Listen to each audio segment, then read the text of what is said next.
साथियों, अभी तक आपने जो है होली का त्यौहार मनाया और हर्षोल्लास से होली के त्यौहार मनाने के बाद होली से निवृत्त हुए और ये मार्च का महीना है जो हमारे हिंदू सनातन धर्म के अनुसार चैत्र मास बसंतीय नवरात्र के रूप में भी जाना जाता है। इसमें नए नए पेड़ पौधों पर नए नए पल्लव, नई नई पत्तियाँ, कोपले ये सब आने लगती हैं और मौसम में एक अलग सा खुशनुमा माहौल दिखाई देता है। और बड़े हर्ष के साथ हमको ये भी कहना है कि इसी माह में चैत्र मास में ही हम क्या करते हैं कि नवरात्र का भी त्यौहार मनाते हैं। जो नवरात्र बहुत जल्दी ही आपके सामने आने जा रहा है और उसमें बहुत सी दिक्कतें आती हैं कि जैसे हर एक त्योहारों में पूर्व से ये होता आ रहा है कि ये किस तारीख को मनाया जाएगा, इसका मुहूर्त क्या होगा। इन सब के बारे में चर्चा करने के लिए आपके समक्ष उपस्थित हुए हैं। अब चैत्र नवरात्र 2023 कब मनाया जाएगा, 21 को मनाया जाएगा, 22 को मनाया जाएगा, क्या किया जाएगा, ये चीज़ जानने की आवश्यकता है। तो इस वर्ष जो है चैत्र नवरात्र जो है 22 मार्च से शुरू हो रहा है और 30 मार्च तक चलेगा।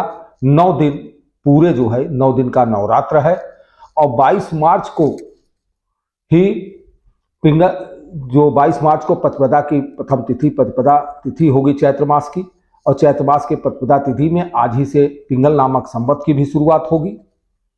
और चैत्र नवरात्र पूरे 9 दिन का है, इसलिए बहुत ही शुभ नवरात्र। 9 दिन के नवरात्र नहीं, कभी कभी तिथियों की कमी घटती उठती हैं, तो कभी 8 दिन का नवरात्र, कभी कम नवरात्र कम होते हैं। लेकिन इसमें इस नवरात्र में 3 सर्वसिद्ध योग का भी निर्माण हो रहा है, नवरात्र काल में ही हो रहा है। 23, 27 और 30 मार्च को सर्वसिद्ध योग का निर्माण हो रहा है। 23 तारीख को, 27 तारीख को और 30 मार्च को सर्वसिद्ध योग का निर्माण हो रहा है। 24, 26, 29 को रवि योग का निर्माण होगा, ये भी बहुत शुभ माना जाता है। और अंतिम दिन 30 मार्च को गुरु पुष्य योग का भी निर्माण होगा। इसलिए आपको बताने में हमको हर्ष हो रहा है कि ये नवरात्र बहुत ही सुंदर और बहुत ही 9 दिन का है और इसमें जो 3 अच्छे समय पड़ रहे हैं, जिसमें मतलब हमारी पूजा के लिए पूरे ये 9 दिन बहुत ही शुभ और अच्छे हैं। और इस बार हमारी माँ दुर्गा किस पे आएंगी, नाव पे आएंगी। उनकी सवारी वाहन जो होगा नाव होगी, जिसके कारण थोड़ा गर्मी तो इस साल ज़्यादा पड़ेगी, लेकिन वर्षा भी पूर्ण रूप से होगी, वर्षा खूब होगी, तो बरसात का भी आगमन खूब होगा। नवरात्र में हम क्या करते हैं, नवरात्र में 9 देवियों की हम पूजा करते हैं। वो 9 देवियाँ कौन कौन सी हैं, तो 22 तारीख से शुरू हो रहा है। 22 तारीख से 9 दिन का नवरात्र है, तो 9 देवियों की पूजा के लिए एक एक दिन का समय हमें मिलेगा। वो एक एक दिन कौन सा है, प्रथम दिन 22 तारीख को हम शैलपुत्री को, 22 मार्च को शैलपुत्री का पूजा करेंगे। 23 तारीख को हम ब्रह्मचारिणी की पूजा करेंगे।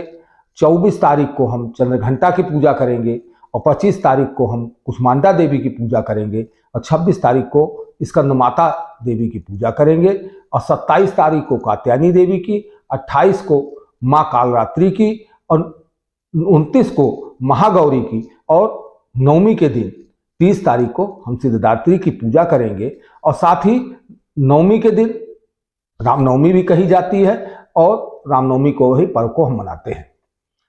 अब प्रतिपदा तिथि में ही चैत्र नवरात्र का मनाया जाता है।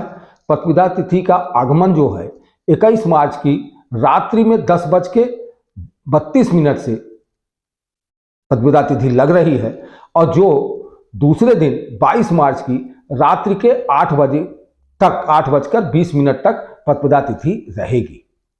तो यानी पूरा दिन हमको 22 तारीख को उदया तिथि हमको कब मिल रही है, उदया तिथि हमको 22 मार्च को मिल रही है और 22 मार्च की सुबह से ही हम इसके जो है पूजा पाठ का विधान रहेगा और कलश स्थापना की जहाँ तक बात आती है, कलश स्थापना की जाती है इसी दिन, प्रतिपदा के तिथि के दिन कलश स्थापना की जाती है। तो सवेरे 6:32 से 7:32 तक, 6:30 से लेकर 7:32 तक 1 घंटे तक कलश स्थापना के लिए बहुत ही शुभ मुहूर्त है। साथ ही ये भी बताना है, क्योंकि अब की बार 6:30 से 7:32 तक तो करीब 1 घंटा कुछ मिनट का ही आपको समय मिल रहा है कलश स्थापना के लिए, तो समय कम है। लेकिन आपको ये भी जानना है कुछ कि 6:30 से लेकर 7:32 के बीच कलश स्थापना आप अगर नहीं कर सकते हैं तो भी आपको बहुत परेशान होने की आवश्यकता नहीं है, क्योंकि इस वर्ष जो है नवरात्र में बहुत ही अच्छा एक ब्रह्म योग का निर्माण हो रहा है, जो 22 तारीख की 9:18 से लेकर सुबेरे 9 बजे, क्योंकि आपको 6:30 से 7:32 तक तो शुभ मुहूर्त मिल रहा है कलश स्थापना के लिए। इस समय में कलश स्थापना आप नहीं कर पाते हैं तो ब्रह्म योग जो होगा, ब्रह्म योग आपको मिल जाएगा फिर 9:18 से मिलेगा दिन में, और 9:18 से रहेगा जो 23 तारीख की 6:16 तक चलेगा। तो 23 तारीख की 6:16 तक, तो यानी आप पूरे दिन नवरात्र के कलश स्थापना का कार्य जो है पूरे दिन कर सकते हैं, और स्नान करके ध्यान करके सुबेरे शुभ मुहूर्त में प्रयास करें आप कि शुभ मुहूर्त 6:30 से 7:32 के बीच में ही कलश स्थापना करें। और वैसे पूरे दिन भी आप कलश स्थापना करेंगे तो कोई वो नहीं है, आप पूजा पाठ करें। आज हमने मुहूर्त का आपसे चर्चा की है, और मैं प्रयास करूंगा कि 9 देवियों का पूजा की सामग्री क्या होती है, पूजा में किन किन देवियों को प्रथम दिन क्या भोग लगाना चाहिए, कैसे पूजा करनी चाहिए, कौन से उनके अच्छे मंत्र होंगे, इन सब को हम आपको जो है पूर्व में ही, चूंकि 22 तारीख से नवरात्र शुरू हो जाएगा तो 22 से पूर्व ही ये सारी चीजें आपको हम संज्ञान में लाएंगे, जिससे आप इस वर्ष 2023 की नवरात्र की पूजा को विधि विधान से बहुत ही अच्छे ढंग से करके और अपने को सुख समृद्धि से परिपूर्ण करें और इस पूजा का पूरा लाभ उठाएं। धन्यवाद और सभी को प्रणाम।